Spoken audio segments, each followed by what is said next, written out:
దాంతో ఈరోజు చంద్రబాబు నాయుడు మళ్ళీ ఇదేదో మనకు పుట్టి మునుగుతుందేమో భయపడినట్టున్నాడు.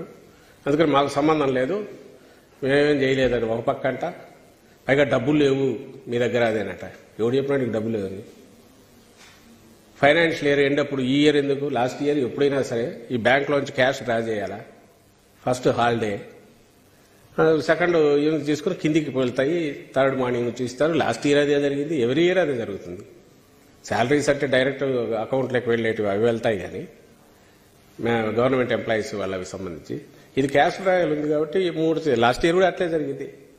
దానికి మళ్ళీ ఒక కథ, అచ్చెన్నాయుడు గంభీరంగా పద్దన్నే వచ్చి డబ్బులు లేవు వీళ్ళ దగ్గర, అన్ని బిల్లులు పే చేసుకున్నారు కాబట్టి ఇది కాదు కారణం, డబ్బులు లేకపోవడం అంట. నువ్వు సిస్టమ్ను మొత్తం ఇది చేసి జరిగేదానికి అడ్డం కొట్టి అది నేను కాదని బుకాయించి మళ్ళీ ఈరోజు ఇంకొక వ్యవస్థ అక్కడ ఉంది దాని ద్వారా చేయండి అని, దాని ద్వారానే అవుతుంది. ఇంకా దేని ద్వారా అవుతుంది?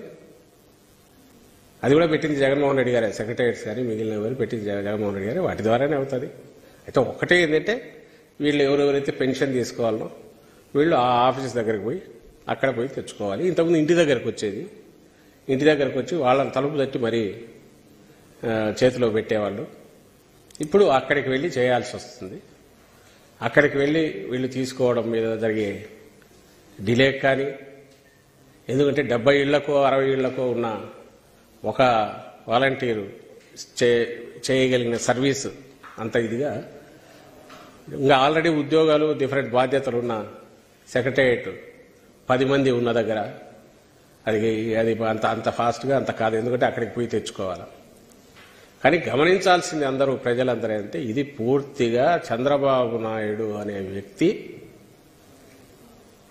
తానే ఒక సంస్థను దీనికోసం పెట్టి సిఎఫ్డి అనే పేరుతో, సిటిజన్స్ ఫర్ డెమోక్రసీ అనే పేరుతో వాలంటీర్ల వ్యవస్థకు వ్యతిరేకంగా అసలు ఆ వ్యవస్థే వద్దని చెప్పి కూడా ఒక పిటిషన్ ఇచ్చి ఇప్పుడు తాత్కాలిక ఆనందం కోసం ఏదో కొంపలంటకపోతున్న ఈ వ్యవస్థ దీన్ని దూరం పెట్టమని ఎలక్షన్ కమిషన్ అప్రోచ్ చేయించి అక్కడి నుంచి ఒక డైరెక్షన్ తీసుకొచ్చి దీని మీద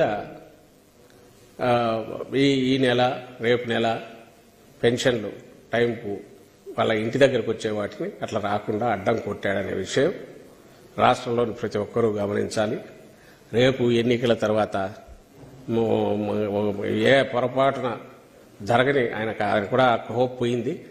ఇలాంటివి ఈయన వస్తే జరగబోయే భవిష్యత్ చిత్రం గతంలో ఏం చేశాడనేది కూడా ప్రజల కళ్ళ ముందుకు ఆయన తీసుకొచ్చాడు ఈరోజు తను చంద్రబాబు నాయుడు తన చర్య ద్వారా. ఇది వాలంటీర్లకు సంబంధించింది వీటికి ఇది అవుతుంది. రెండవది